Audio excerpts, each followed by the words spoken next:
Coming up on this episode of Murky Sebs Wild Underwater Adventures.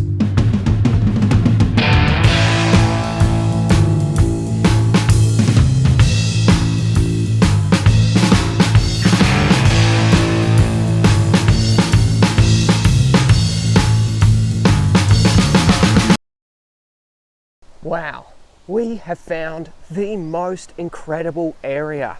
It's an enormous gorge by a really big dam, and there's a lot of life in this area. There's a lot of fast moving water, there's some big fish, there's lots of little fish, there's lots of plants. Wow, this is a spectacular find. Gonna go and inspect what's happening in the deepest part of this river. Let's see if we can find what's living down here. Check that out. How incredible is that? I can already see there's lots of plants and lots of movement. We might even be able to find one of the incredibly rare and rarely seen Mary River cod. I can see something big down there. I really hope I can capture it on film. Let's go check it out. But before we get to the bottom, let's investigate what's going on up here. There were lots of these awesome crimson spotted rainbowfish, and swimming alongside them were some unspeckled hardyheads. We covered both of these species in the last video, so if you want an in-depth look into them, go back and check out that episode. These crinkled looking plants they're swimming through are a native plant called Potamogeton crispus, and you can tell how it got that name by its crispy looking leaves. It's a native to many countries in Asia and Europe, and it's native to Australia as well.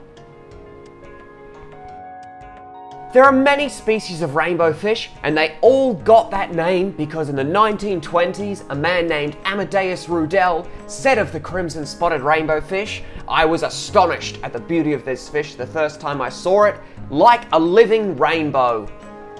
The males are much larger and more colourful than the females, and you can see that distinct crimson spot near their eye from which they get their name. It's almost like they're constantly blushing. The unspeckled hardyheads are those slender looking fish with a long black stripe going down their golden body. They love to eat baby mosquitoes and other insects along with some tiny crustaceans. This river had so many of these beautiful fish swimming about, all of which looked very healthy and happy to be in this environment. Both of these species are native to southeast Queensland.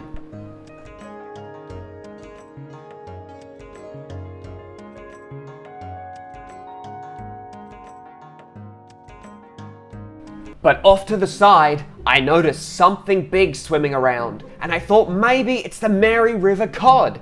But on closer inspection, it was actually a bizarre creature called an eel-tailed catfish. The catfish is covered in taste receptors all over its body, and it makes rocky nests when it comes time to breed. These guys are still very young, and they can grow up to 3 or 4 times as big as this.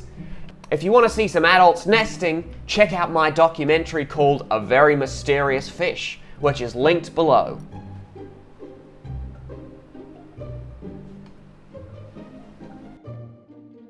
But continuing downstream, I saw something big and tried to get a closer look at what it could be. There were lots of glass shrimp and long-armed shrimp surrounding it, and I could hardly see what it was in the fast-flowing rapids. But on closer inspection, it was a short, thin eel. They have a very mysterious life cycle, starting out somewhere deep in the ocean near New Caledonia, where they all congregate to breed. On this mission, they metamorphosize into either males or females and get much bigger. But before this stage, when they're in the rivers, they have no usable sex organs. Nobody has ever witnessed the eels breeding. We don't know exactly where or how they breed. But after breeding, their babies, which are called elvers, then make their way up the streams all over Australia and the surrounding islands, where they'll live for the next 50 years before returning to their mysterious ancient breeding grounds to start the cycle over again. We only got a glimpse at this amazing eel, but look at all those cool long-armed shrimp around it. Once again, I got very excited, hoping this larger fish off in the distance was a Mary cod, but I couldn't tell. Though, thankfully, one came closer and I could positively identify it. This fish was a silver perch, which aren't native to this area, although they are an Australian native. These ones, though, have been released not by some irresponsible aquarium enthusiast, but by the government. Introducing species can wreak havoc on the local wildlife, and it amazes me why they would do such a thing. Unfortunately, in their natural habitats, which are along the Murray-Darling River system, the silver perch have declined greatly due to various reasons caused by humans, such as farming and habitat destruction. They can grow up to 8 kilos and be around 60 centimeters long. They like to eat crustaceans and insects, but become mainly vegetarian when they're fully grown. What an awesome species. We'll have to go and check them out in their natural habitat one day.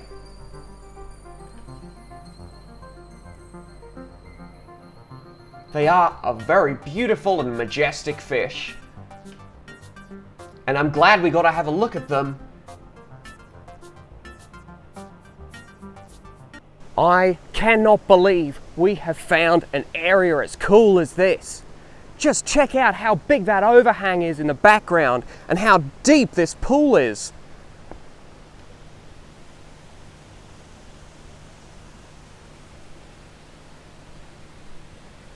There's some really big plants growing in there and there's some big fish swimming around.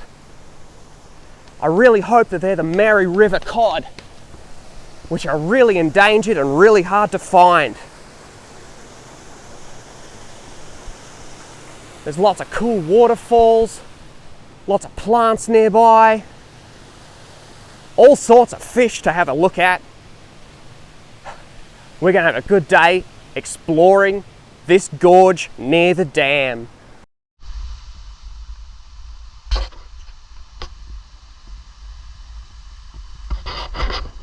Here we are down at the bottom of this gorge, and there are so many little native fish swimming around, having a great time. But there's also some bigger fish out in that deep water. And they're obviously pretty scary for these small fish, so they're staying in the shallows where it's nice and safe.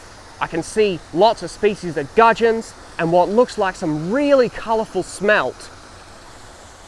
I'm so pleased that we came to this spot. I mean, look how cool it is. I was so amazed by this area, as you can tell. These plants down here are most likely a species of native hydrilla, or the non-native Elodia, although I can't tell the difference between them as they both look the same to me. So we're going to go take a look at what is living underneath this big overhang off in the background.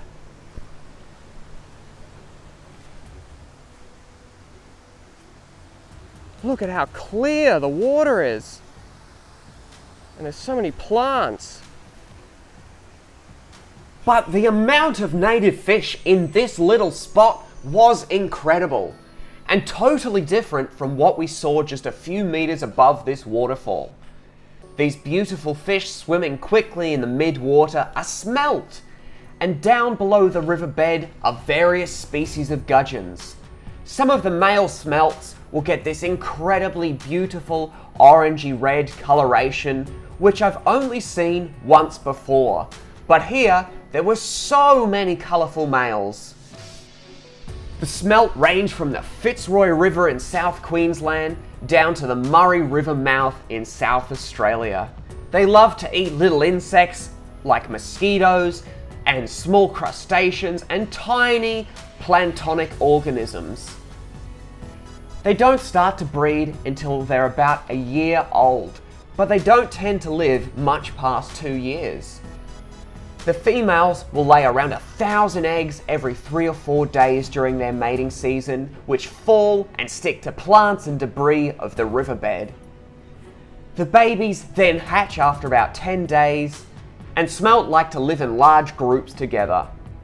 There is very little information out there on these wonderful fish, but hopefully if enough people see how cool they are, more studies will be published on these amazing little creatures.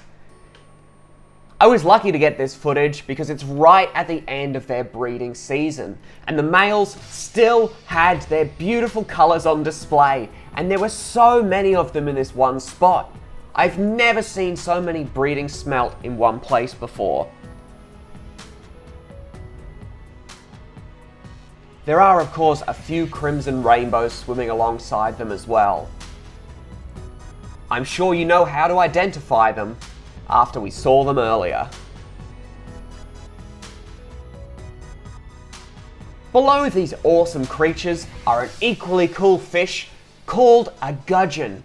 We have a few species of gudgeons in this little spot, some of which are the young empire gudgeons, and others are western carp gudgeons and possibly some firetails as well.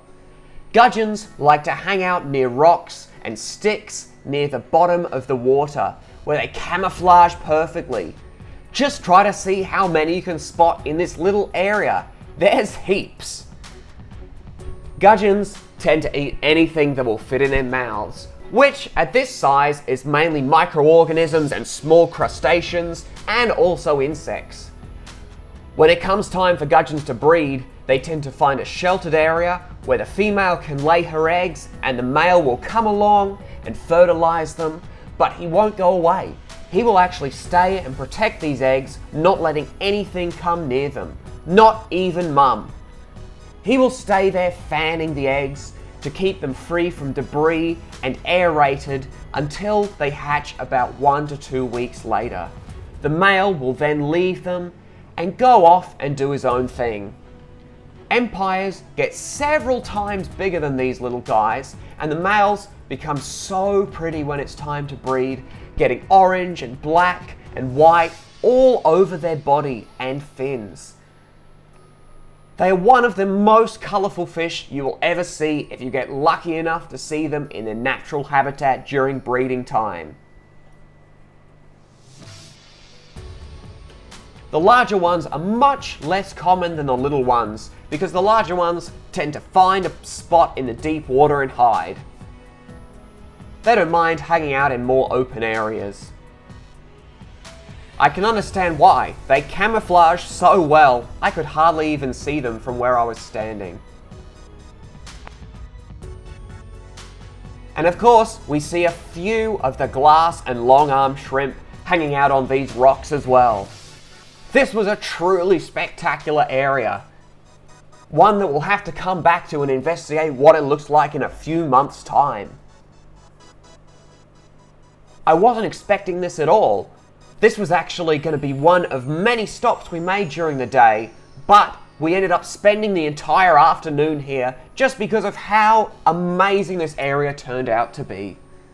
We can see some of those lovely males in the middle of the screen, showing off their beautiful colours. And aren't there lots of gudgeons swimming around the bottom?